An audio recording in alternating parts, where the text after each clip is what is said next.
What's going on, man? I'm Cuddles, and this is a Borderlands 2 tips video. This will be for first time players if you're new to Borderlands.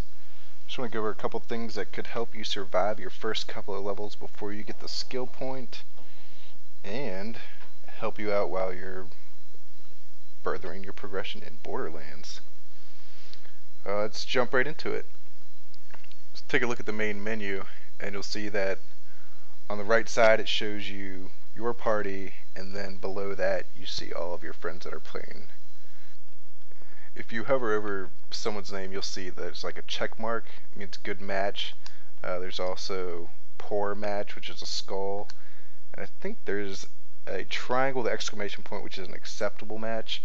And this is so in case you guys want to play together, you're not going to be too far off in levels, so you or your friend won't be dying every 5 seconds during the game. Alright guys, I want to talk about respecking now. Respecking has huge advantages, especially when you get a class mod or something like that. Like right now I've got a class mod that affects this skill right here. But if I were to pick up a class mod and it affected one of these skills I don't have right now, I may want to change that up.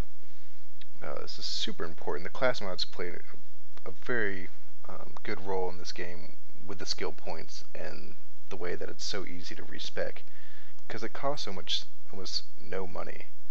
And so I've just spawned in Sanctuary, and what you're going to do is just walk out here. There's the gold chest that you should definitely pick up.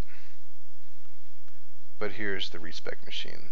This is also where you change your character's heads and skins and things like that. But here it is, reset skill points. And you can see it's only $3,000 out of 68 grand.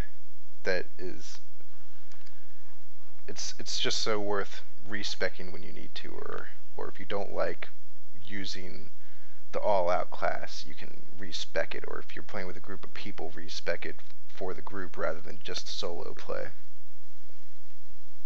Hidden areas. You'll come into a lot of locations in the game where maybe you want to get up there but you can't find a way. For instance, I want to get up to that building, but I checked in there wasn't any stairs or anything, so I'm just going to walk all the way around it and see if there's anything on this side, maybe a ladder or something. There's no ladder. We do have our rocks though, so I'm going to try and make my own path on these rocks and get up there. Sometimes you'll be able to find something, other times you won't. But it's a lot of fun going off of the terrain and hidden areas that maybe you're not supposed to go to, or that are a little bit out of the way than the common path. So here we've got a chest right up here, and we're getting spawned at. Let's try that again. A bunch of guys rushed me and I had to take them out. Let's see what we got here. Nothing. But it's important to remember that any weapons you find, you should pick up. And the reason for that is because you can sell it. And that's just easy money. As your inventory starts to get full, you can go ahead and drop some of the ones that maybe cost a little less than the rest of them, just to keep making space for the larger amount of money.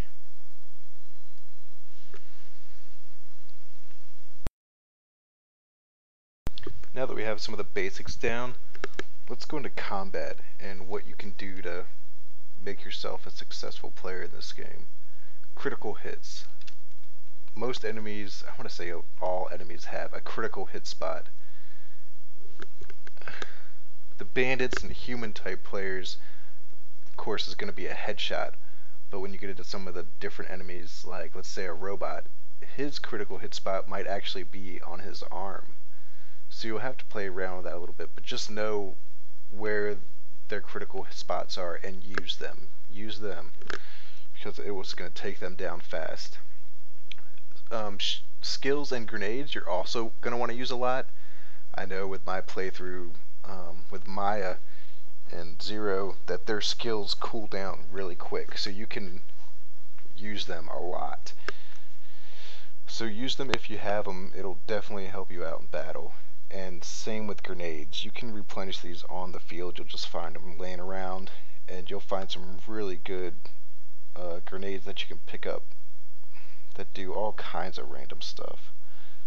My buddy I was playing with last night, he found a grenade that launches spikes out of it, and it bounces around while it launches spikes.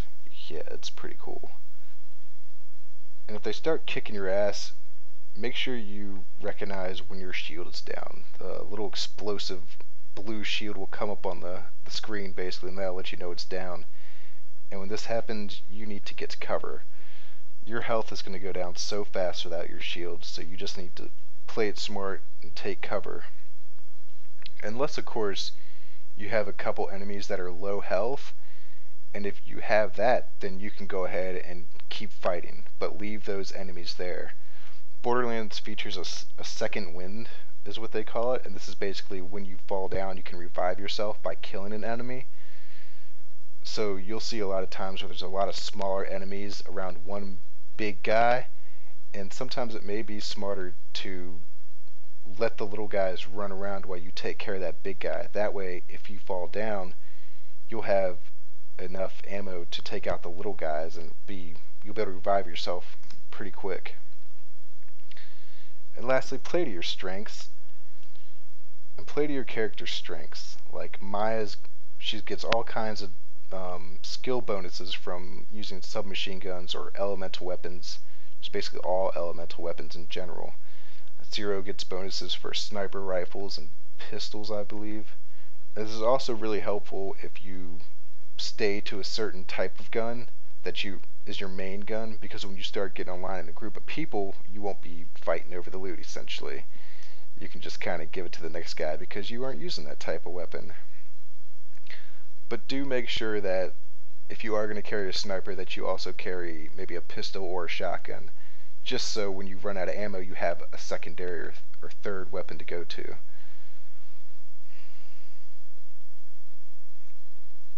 Alright guys, I think I covered everything for the most part, all the basic stuff at least to get you started and help you survive a little more. If you have any questions or anything like that, just go ahead and comment on the video and I'll try and answer it, or maybe this lovely YouTube community will help us all out and answer them for you as well. See you in Pandora.